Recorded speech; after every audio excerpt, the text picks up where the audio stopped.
isang gurong tagahanga ng SB19 na pasaya. Yan po yung ating bibigyan ng komento, reaction, opinion sa araw na ito. At ang video na yan ay galing po sa channel ni Showbiznap. Ilalagay ko po yung link ng channel niya sa description para mabisita nyo po at masuportahan.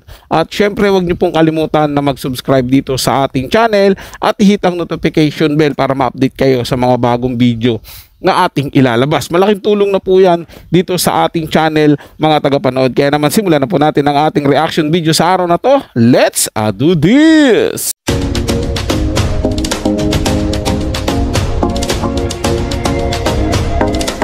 Ito nga ang ngiti nang makita ng personal ng gurong si Teacher Angeline ang SB19. Yes, you heard it right. Nakita niya ng personal sa pamamagitan ng kanyang mga estudyante.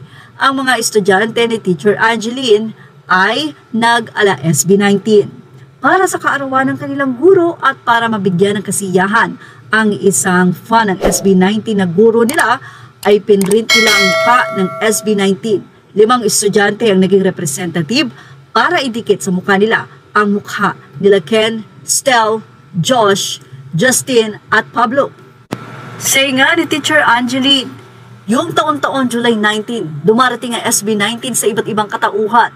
Maraming salamat mga anak sa surprise. Hindi naman din halata na si Ken or si Philip ang bias ni Teacher Angeline. Samantala, ilang mga netizen naman or 18 SB19 fans ang nag-comment kay Teacher Angeline at sinabi na napaka-sweet naman ng mga students mo, to the highest effort sila magpasaya ang teacher nila. Sino man ng ilan, nakakatouch naman, supportive mga estudyante mo ma'am, Caps. Yes, sagot naman ni Ma'am Angeline. Yes, Caps, Maria Gloria, Pastora Makasaya. Grabe yung saya ko dyan. Nakatakip pa kasi sila ng payong pagpasok ko nung tinanggal, ayan na sila. Narito pa ang patunay na sobrang fan talaga ng SB19 at ni Bias Ken itong si Angeline. Ilan sa mga photo na ibinahagi niya, ito ay 2024 pa kung saan ay sinabi niyang heto na bunga ng matigang paghihintay. Wow! Tapos ay may nagre-review, ramdam na ang excitement simula at wakas. Anyway, kahit na siya ay nagtuturo o nagre-review, kasama niya ang manika na si Ken. Si Ken Liit sa Tinggalan, Aurora. Ito naman, kasama pa rin kayong 5 sa faculty room sa 2025. Grabe, kahit saan meron talagang SB19 calendar pati. Early Christmas party ng ating Cadena Boys inserts SB19 Stel and SB19 Justin. Ye from Nueva Ecija to Tarlac upang makipagpalitan ng merch ng Mahalima. Mas masaya dahil tumitibay ang pagkakaibigan dahil sa musika ng mahal nating 5. Si Teacher Angeline ay tila nagkukommute pagka nagpupunta siya sa mga concert ng SB19. At nakakatuwa dahil dala-dala niya talaga si Ken o ang manika ni Ken at ayon pa sa kanya, pauwi na si Ken Liit, umiilaw pa rin. Maraming salamat Ninang Dankins sa napakagandang pagkakataon at karanasan na ito. Maraming salamat sa pagtitiwala at pagmamahal sa ating Mahalima. McDonald's photocard ni Ken lang ang hiniling mo pero may kasamang dumating na 2 portrait ni Ken at freebies. Ang ligaya ng puso ko, maraming salamat Caps Vincent Policarpio Reyes Badoria, napakahusay mo at napakabuti ng puso mo.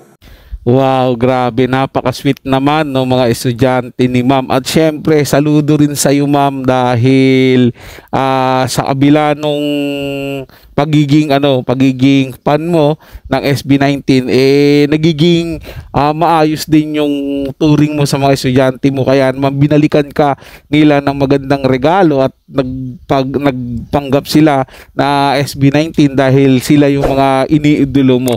Kaya napakagandang tingnan nun mga tagapanood yung relationship ng teacher at ng estudyante. Sana lang po mga tagapanood mapansin to ng SB19 at minsan sa isang concert nila ay maimbitahan yung teacher para naman makita na talaga siya o sila ng personal na malapitan, makapag-usap, lalong-lalo na yung pinakapaborito niya sa SB19 na si Ken. Sana talaga mapansin ito at makaabot sa grupo ng SB19 at mabalikan naman po nila yung teacher kasi syempre yung ating guro pangalawang ina natin yan, 'di ba, doon sa paaralan. Kaya time naman siguro para mabigyan po natin ng kasiyahan yung mga guro natin sa pamamagitan po ng mga ganitong bagay lang, kahit simple lang po mga tagapanood, ang mahalaga po ay nakakapagpasaya tayo sa mga guro natin na itinuturing natin pangalawang magulang.